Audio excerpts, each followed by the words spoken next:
Welcome to Dreaming in Color, a space for social change leaders of color to reflect on how their unique life experiences, personal and professional, have prepared them to lead and drive the impact we all seek. This season, we're traveling to the continent to highlight African leaders and the continent's role as a key driver of global innovation and leadership. This is Dreaming in Color, Africa. And today's guest is Leila Ben-Gacem, a social entrepreneur and Ashoka fellow.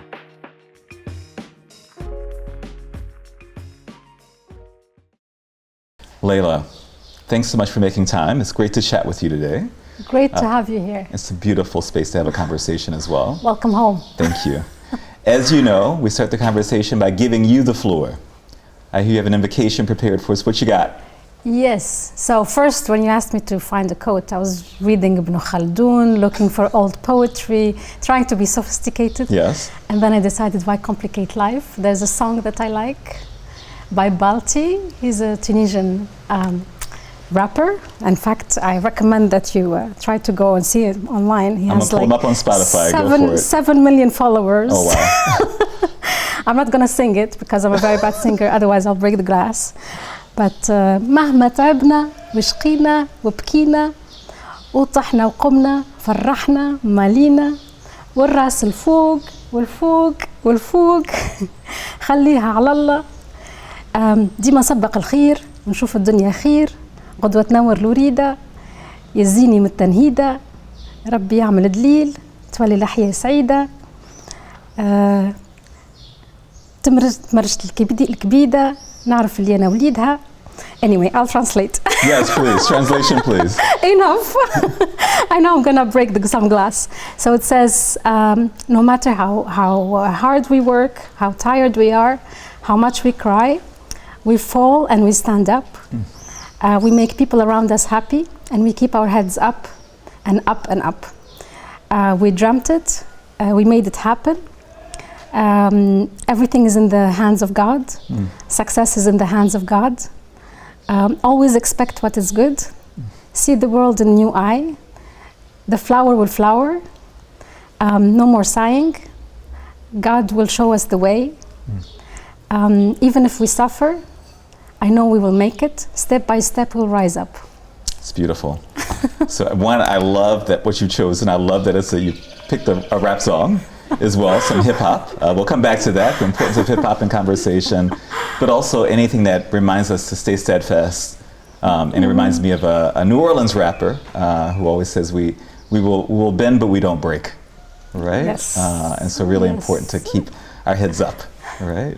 So that we couldn't start the conversation better, right? So thank you for that. I want to start actually jumping in from a questions perspective. You built a life that is so deeply rooted in community, heritage, and possibility. I get the sense that your sense of space and place and connection to where you are from really informs the way you move through the world. So can you talk a little about what lessons or experiences you carry with you from your early years growing up here in Tunisia that still guides you today? So I did not grow up in Tunisia. Oh, okay. Say more. And and I think that's maybe part of why I so want to deepen my roots here. Tunisia for us was the summer place. So we grew up abroad. My father used to work abroad, and we used to come home to Tunisia every summer. And we come back to a very simple life. We come from a city 60 kilometers from here. It's called Mikhaled. Both my parents are from this little town. And I used to treasure the simplicity. It's a small community. Everybody knows each other. It's the only place on earth where, when I was young, my mother would let us run in the street and we can walk in every house and people will know who we are. And that was just very magical to me. And then I grew up. I worked around the world a little bit, but then the more I traveled, the more I realized that we underestimate our culture and heritage. Even young people that I meet, they often think what is outside of Tunisia is what's great, what's wow, you know. But I think we are also wow. And I feel we underestimate the potential of our culture and heritage to create opportunities. And when I say opportunities, it's hope, it's positivity, it's inspiration, it's not just money. And so we'll come back to this whole point of how do we use culture as an anchor to drive success and really appreciate where we're from and see where we're from as the answer and not something that you have on the side. You've mentioned that you love business adventures that have more than just a financial impact. Projects that preserve heritage, create jobs, and strengthen community. Where do you think that philosophy comes from? Yeah, tell us a little about that. Yeah, I'm an obsessed social entrepreneur, so I love business. That's a beautiful obsession. Yeah. I just think that business needs to be profitable, but profit is not just financial. You need to have social profits. There must be a social return on investment. And I think creating businesses that have the balance between financial return on investment and return on social impact, community impact, environment impact should be as important as the financial impact in business. And I think this is how we can create social harmony. Whenever I'm invited to talk about social entrepreneurship, I cannot stop myself because I want to contaminate everyone. But I think creating wealth and using it for something good is the magic of being a business owner. I mean, it's quite magical, but you recognize it's quite unique from a thinking perspective, unfortunately.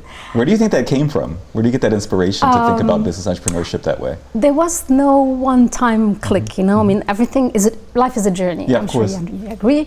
It came over time, and you know, after I graduated, I worked for a multinational corporation, and even though I loved my job, I enjoyed what I was doing, but just working for these for multinational corporations, you feel.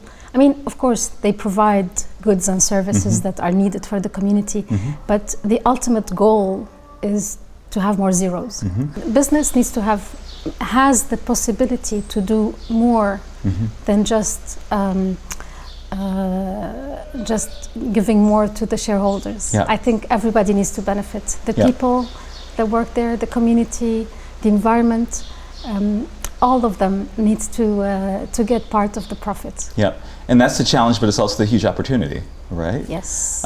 You mentioned earlier this idea of a journey, and as we think about the work and we think about life, so many of us, our work is driven by our identities. And identity is something we're constantly shaping and reshaping and shifting as we grow, and we have a different sense of who we are, and who we are changes based on who we're in front of. How is your understanding of your own identity as a Tunisian woman evolved over the years, and how does it show up in the way you design spaces, build systems, or even tell stories? It's a beautiful question. I hope I will do it just in my answer. I'm sure you will. Yeah. Yes, totally. Heritage is dynamic. We create heritage every day. In my work, repurposing heritage, I realize always that what we decide to preserve or not preserve is based on what's right and wrong today. And our perception changes with what's happening in the world, the geopolitics, and a lot of other things. So yes, it is impacted and it is dynamic. And I think with today's Tunisian community and the Medina specifically, the heritage, the cultural built heritage, at least in my opinion, can contribute more to the urban development.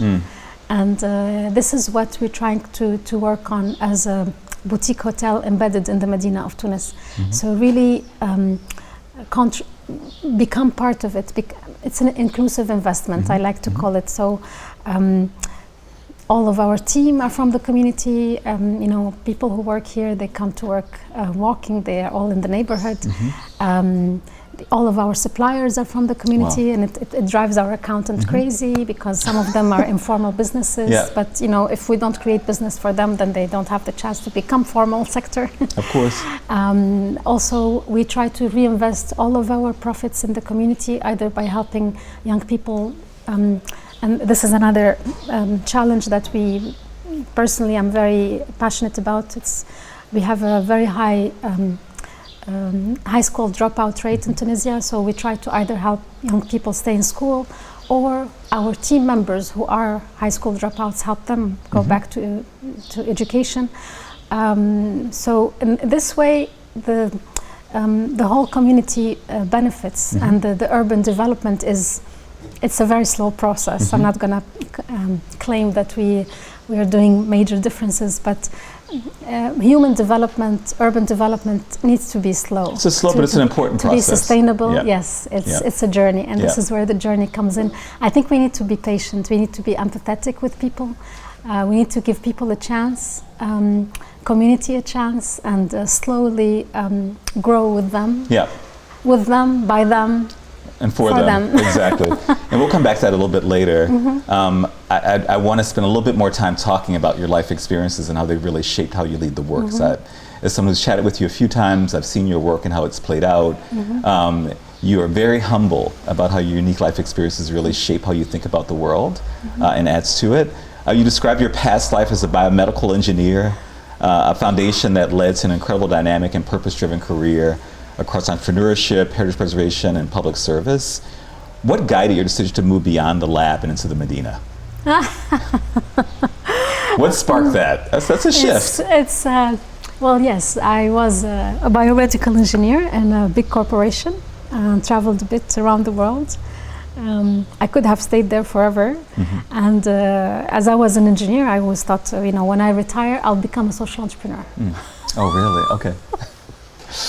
But then I couldn't wait. You took an early retirement, which is a career change. Exactly. I think I retired at around 30. And then I decided I'm only going to do things that are have meaning. They make me become my own boss. But things that help me generate an income for myself and help others thrive as I thrive as well. So I started working with, it was a very big journey. I started working with women artisans. Oh, wow. Helping them improve the exportability of their products. So I worked in many rural areas in Tunisia. It was a big shift in my life. It was, for my family, it looked like I was lost. I'm sure they were worried. Very worried, very worried. And to me, myself, I felt lost, but I was very happy. And in the first few years, I was not making a lot of money, but I was so happy. I felt like I found my place, and I did not know what was the right business model to make it work for me. So in the beginning, I started working with artisans, trying to help them export their products. But then I realized that they are not pricing right. Sometimes a woman, when she prices her carpet, she only thinks of raw material. She does not look at her labor, her life expectancy. And we joke in the States, you have to price with pride. So I realized if I help them sell more, I might make them poorer because the price is wrong.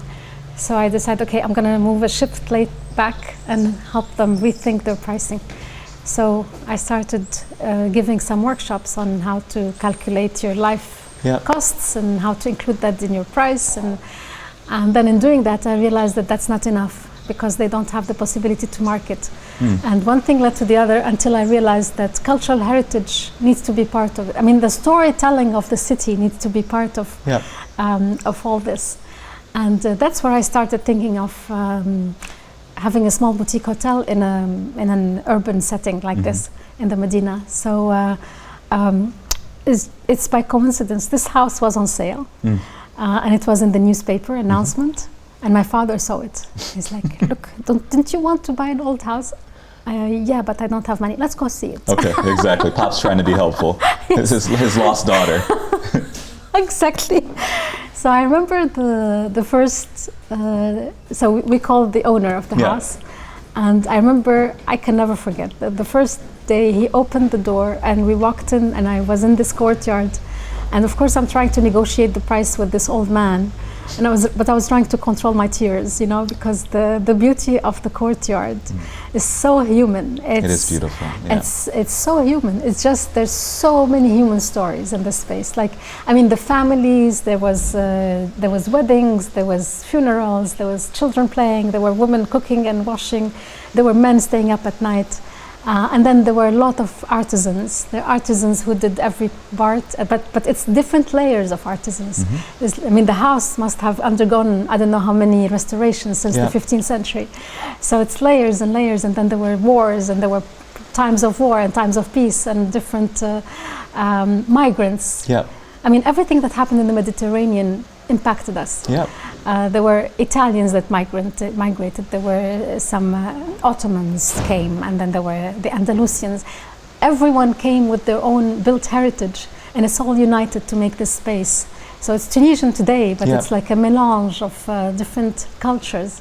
And I mean, there was. I just stood in the courtyard, and there were so many stories. And it was not buying a house; it was like a national obligation to save it.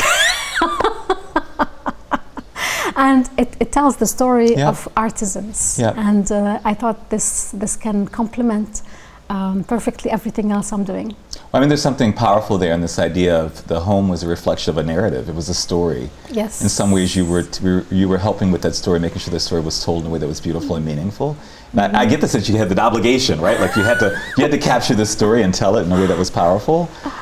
You've noted in the past the distinction between being an inhabitant of a place and becoming a true citizen of it, right? And as you talk about that story, I would love for you to talk a little bit more about what does the transformation from inhabitant to citizen mean to you, especially in the context of the Medina, and what kinds of experiences help people make that shift? Wow. Yes, I think that's a personal journey that everybody needs to live, and you can't just tell people to convert. From an inhabitant to an active citizen. And I especially felt that when I was elected city councillor. And I think that was the biggest challenge of, Tunisia has undergone a revolution. And before the revolution, we were all inhabitants. And the decisions were made from the top. And then after the revolution, everybody became responsible for everything. It's a mess, but it's an important journey that we as a nation need to go through until whoever can lead on different things can do. And again, it's a journey. I see it in my team, and I'm very proud that some of them are now they spend the weekend planting trees in a public space in the Medina. And I think that came because they lived the journey, and they saw and in fact, even with artisans around us, with the community that we work a lot with. I mean, you cannot tell people to become, be an active citizen. You cannot say that to people. But when they see examples and they understand why the common good makes us all win, that's how people with time appreciate it and become contributors to a better living conditions in their communities. And I imagine a bit of it as well as this idea of you're encouraging people to have a sense of belonging within a place, but with that belonging becomes a sense of agency, right? Like you have some, you belong there, it becomes your place, and as a result, you have a role in that place as well. And so much of your work has been around giving that sense of belonging and agency to youth. You've been very involved in civic life in your hometown for decades and still champion youth participation in local government and civic engagement. In the Medina, where there's so much rich history, what is the role of youth empowerment, youth agency in success, and why is it so important to bring them into the fold? My best example is, bless him, Muhammad Ali. Maybe you met him. He's my colleague. No, today is his day off. But anyway, inshallah you will meet him. But yes, Muhammad Ali is from the community, and he said something to me that meant so much. I get emotional every time I remember. He said, because a guest asked him, what does Darren Ben-Gacem mean to you? Oh, wow. And he said, I used to think that for my life to be better, I have to leave the Medina. Wow. But now I realized we can make it better here now. And I think even if you make one person make that sentence and strongly believe in it, for me, it's what more profits can you make? That's powerful, yeah. I mean, you talked about this earlier, this idea of hiring young people who dropped out of school, not as a charitable act, but really as an act of human investment. Yes. And what does it look like to build an economy and society that truly recognizes and empowers different forms of brilliance? And what's your role, particularly in a space like the Medina, where there's so many beautiful, brilliant people who very often get overlooked, who may not have the confidence or understand their brilliance? What's your role in making sure that shines and people appreciate it? I think we all agree that talent is everywhere, but not opportunities. So I think if you create... Most of us at least, yes. Yes. Yes. I think when you create an environment where people can create opportunities for themselves and seize them and flourish and see themselves grow, you can't stop them after that. It's like something that went on in their mind, you know. And instead of just sitting, the government did not give me, they should, I need to migrate, but, you know, just creating opportunity. And when I started the business, I used to always talk about shared economy, and I think everybody in the community understands what's shared economy now. You know, I create a business for you, you create a business for me, both of us win, and then we create businesses for other people, and that's how we uplift each other. And I think this is this is how what Darren Ben-Gacem really stands for. I mean, people approach us because they give us more opportunities. Just last week, a student from the National School of Architecture, she wants to travel on a study trip, and she's like, I can teach sketching. May I teach sketching in this courtyard to guests or people coming from the outside, so I can make some money to travel? I think, of course. So both of us win, and she can, you know, maybe she will become a... I mean, you say that so humbly and so easily, but it also requires you to be able to see in people things they don't often see in themselves. And so I would imagine that you know, your experiences have taught you about how ways to measure potential, ways to measure genius, brilliance, in ways that others may not see it. What do you think needs to shift in terms of how we define success for young people, how we define success from an educational perspective, to make sure that those folks are really empowered and feel valued and seen? I wouldn't call myself humble. I would call myself extremely patient, because I mean, especially with my team and other people in the community, you give them a chance. Sometimes they seize it, sometimes not. Sometimes they're bored because you're giving them a chance and it's too much responsibility. And then they let go. And then you give them another chance. And then a third. Sometimes a fourth. You should give up from the first time. No. No. At some point, I mean, either they will not come and again, or they will think, oh my God, you know, now I have to do something. and I believe that a day will come where people, you know, will really. I believe that anyone. I mean, people want to grow in their life. I mean, especially young people. They want to grow. I mean, even us, everyone, when in our 20s, when we were teen, you know, we want opportunities, and sometimes it's not the right time. It's not the circumstances are not right. The way it was delivered is not. Sometimes it's me, you know, the way I deliver it, maybe, and I try different ways. So it's really more patience. And finally, I mean, even if it's 10 people, there's one or two who seized, and I see them, they can go on by themselves. I'm very happy. It's patience, but I think you actually act with a bit of grace as well. And so grace is just as important in patience with all these things. You talked about this earlier, but you know, particularly your work here in the Medina, your work really highlights both the strengths and the struggles faced by traditional crafts, like the Shia industry, and you present the incredible entrepreneurial might within these sectors. Like you see huge opportunity that exists there. What are some of the unique strengths and ingenuity you witness within Tunisia's traditional crafts industry, and how can these be further supported and collaborated on a global scale? Or is that even the answer? Is success not necessarily going globally? Is it just going deeper locally? I used to think that that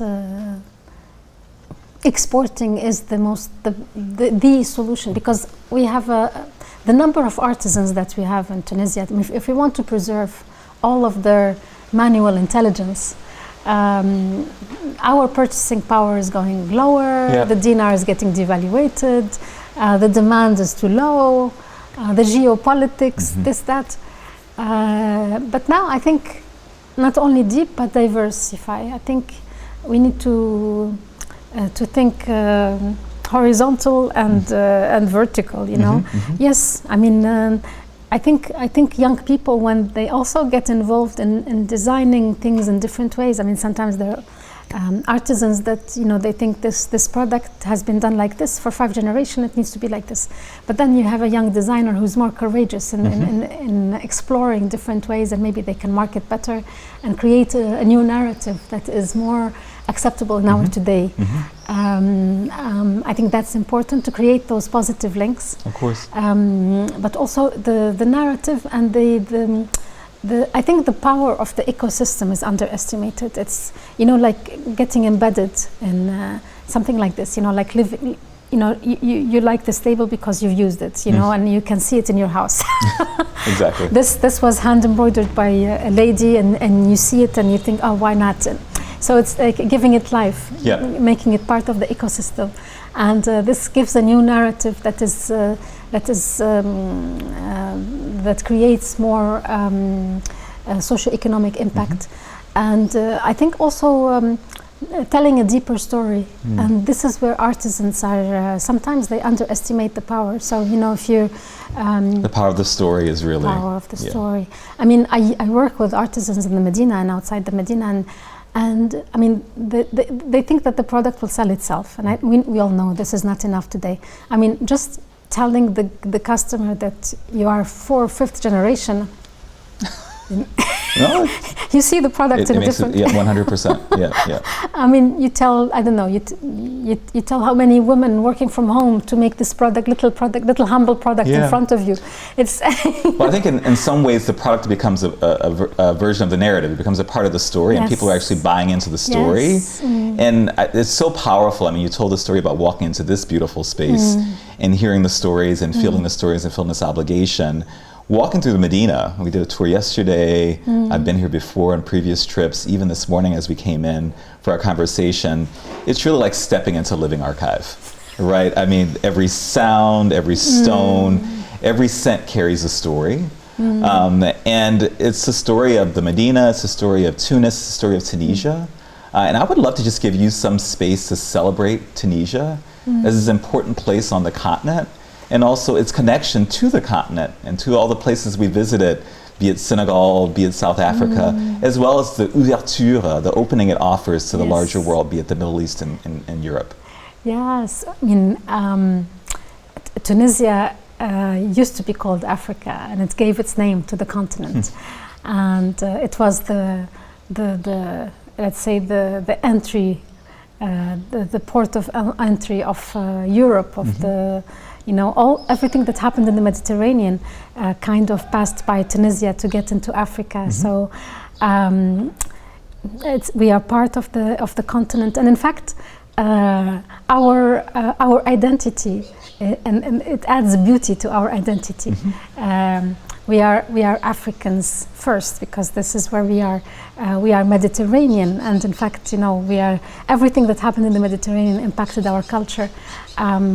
We speak Arabic, so we call ourselves Arabs, but that's because of the language. But and we have a mix of cultures. So you see it in our music, you see it in our clothes, you see it in our food, and I hope you have time to enjoy the diversity of our culture. And I have, so I've enjoyed it in the past, I'm enjoying it on this trip. I think what always feels interesting when I'm here, and I say this with love, is that it feels very familiar in so many different ways, right? So there's the African portion of it all, there's the Mediterranean portion of it all, but I think more importantly, there's the calibration of all these very different stories in a way that feels sincere and powerful and magical. And so I love this idea of, although I'm using it as my exit point from the continent, for others it was their entry point. It's a really powerful way of thinking about it. I would love for you just to talk a little bit more about, you know, with that unique dynamic, beautiful cultural narrative.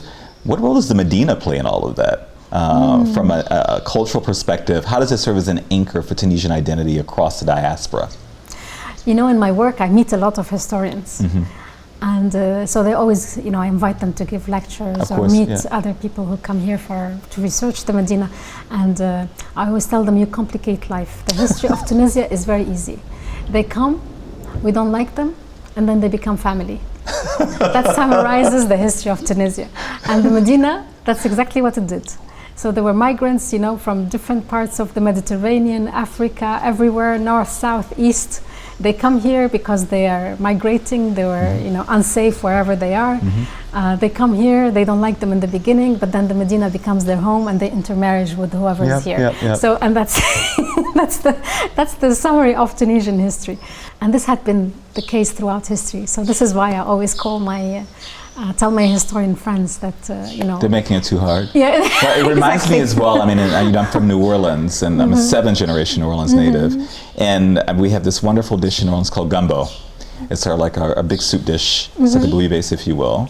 And what's interesting about the gumbo is that it's the local dish, but every immigrant group that's come into the city has added something to the gumbo. Oh, right? Beautiful. And at some point after Katrina, my dad, it was the first time we got a big Latino population in the city, and my dad, of course, being a true New Orleanian, was excited about a new immigrant group and was hoping they would add something good to the gumbo, right? So that said, the cultures change, right? And they evolve. Have you seen that happen here within the Medina? Oh, yes, for sure. For sure. I mean, as I was saying, I think we unconsciously create and delete new heritage every day. We choose what has meaning to keep and what doesn't.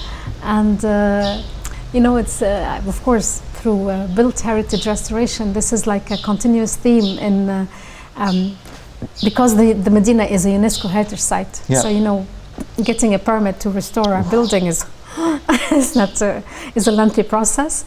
But then, where do you stop? You know, do you stop 18th century, 15th century? Or, I mean, at every century something was added or removed. And that's part of the culture, that's part of the place. Yes. So today, just adding or deleting, it's also part of life. I mean, to jump in there, I think it's interesting. We say all the time within American culture, this wonderful professor at Howard, went to undergrad, and he would say that America has this wonderful story that all men were created equal. It's written right in the Constitution. We've just spent our entire country's history deciding who is a man. Like who actually counts from an equal perspective, be it women, be it black people, be it immigrants. Thank you. Right? Yes. And I think part of that is about building this idea of an ecosystem that matters and that counts. And you've talked already about the importance of youth in that ecosystem. You've also spent quite a bit of your time professionally building ecosystems where women are not just participants but decision makers. So respected individuals within the thinking, within the narrative, within the story. What would it look like to design entire systems, economic, cultural, civic, that are informed by the leadership, wisdom, and lived experiences of women? In my own experience as elected city councillor, and now from my work in the Medina, you know, it's not just women; it's any human being. People need to develop their own self. If they strongly believe deep inside that their own the decisions related to their life is not in their hands, no matter what you do, it's so it really needs to come from within, and to come from within is another journey. We did a survey in the Medina that many are not ready for. Thank you. Exactly. Yes, exactly. And I think with women, at least from what I see from my team and the women I work with in the community, socio-economic empowerment is an important element. If the economics of your life are not in your own hands, voting, deciding, children, any decisions is just it's not there. And I think, and this is where economic empowerment is extremely important, because that makes you feel, it gives you the socio-economic, not just economic, it gives you the mental liberty to think what is good for you from your own perspective. But that takes time. And as you said, not everybody is ready for that. In fact, the research we did in the Medina on the use of urban space. So we're working with youth in the Medina to create green, safe, gender-blind public space where women and girls can meet, interact, and create, become more aware of the impact of policies, of the community, of what's happening in school, how they can impact it, how they can make it better. It's a journey. It's a personal journey, and again, we need to be patient and give it time. And give it grace as well. I mean, can you just, I mean, it's obvious for all of us who engage in this work, but this idea of bringing women into the conversation, giving them public spaces, we all benefit from that. Can you talk about what are the benefits of having more inclusive spaces, having bigger groups empowered? How do we all benefit from that? I mean, the whole community becomes safer. And if there's a community where you can have a festival at night and girls can come as girlfriends and walk around, then the whole community is much, much safer, and this is the what we're striving for with my team, with my community, with all the micro businesses around us that we interact with. And there are, and I mean, I've been more than 10 years now in the Medina since we started this business, and we see some, every now and then, more women-led businesses that are starting, and this is a very positive sign for me. It makes me happy, and I see that they are comfortable to be part of the economic dynamic in the urban space, which is, I mean, maybe today they're only doing it, maybe a lady has started some, fast food stall just because she wants, her children to continue going to school. But at some point she will realize that for her children to move on, she needs to impact such a policy. She needs to create a public space. She needs to maybe work with us to have a new job for their children. So it's just like you in your earlier story. You start one thing, it reminds you that something else needs to be done. So it's that sense of agency. And I have just a couple more questions before we end our conversation. As we discussed, so much of your work is about creating possibility for others, especially women and youth. It speaks to a lot of things. It speaks to a broad understanding of the world and the importance that they play within that world. It speaks to a beautiful sense of empathy and possibility. Where do you draw your own sense of possibility and motivation from? Where does that come from? Oh my God, where does it come from? As you shake your head, you don't know. Is it from your family? Is it from your community? Is it from your upbringing? I think I'm the most positive person I know. So where does it come from? I've always been optimistic. I think I don't have, I mean, it might sound, again, you're gonna say I'm humble, but it is true. I don't have big dreams. I just go, I go in life one step at a time. I see things. I think maybe I can make it better. Then I try. Sometimes it works. Sometimes it doesn't work. If it doesn't work, I'm fine. I'm happy I tried. If it works, I try something else. Push it a little bit further. And I think there's so much. I always make a joke. I always say I have 250 dreams, but if I do 2, I'm happy. If I do 250, I'm happy. I mean, there's a role for dreamers right now. There's a role for optimists. And I want to end the conversation by asking you, from cultural preservation to civic engagement, you've shown us how powerful rooted, community-driven work can be. The value of it all, the beauty of it all, the meaningfulness of it all. Of all those 250 possibilities that you talk about, all the things that you see, what gives you the most hope right now And what possibilities are the most exciting for you as you think about the future? Give us something to dream about, Leila, please. You know, I always want to prove that social entrepreneurship is possible. It's possible, it makes business sense. Because not only in Tunisia, in many countries in the world, in many cultures in the world, there's always a clear distinction between profit-making entities and non-profit. And there's social entrepreneurship is this something in the middle, which you can be profitable, but you also you don't put financial profit ahead of social goals and drive. More than it. I mean, financial profit is not more important than people, community, and environment. And I think that's really what I want to prove is. And people sometimes get confused, why don't you start an NGO? No, I don't want to be an NGO, I'm a business. Yes, but you're a business, why don't you keep the money? No, but I want to give it to the community. Yes, but it's not your job, it's the government. No, it's okay, I want to do it. So it's just showing that it's possible. It's possible in the business sense, it's possible in the impact sense, the social impact sense, and making it resilient. And it's also growing. It's a growing business, I hope. Yeah. It's not just powerful. It's not just powerful. It's important. It's needed, right? Yes. Yes.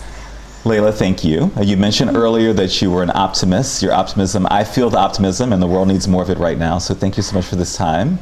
Thank you so much for sharing your space with us. And thank you so much for all the work that you lead. Really important, really magical, really beautiful. Thank you for putting Tunisia on your map. Of course. I'm honored and humbled to have you in our space, and come back home anytime. Thank you. Sounds lovely. Will do.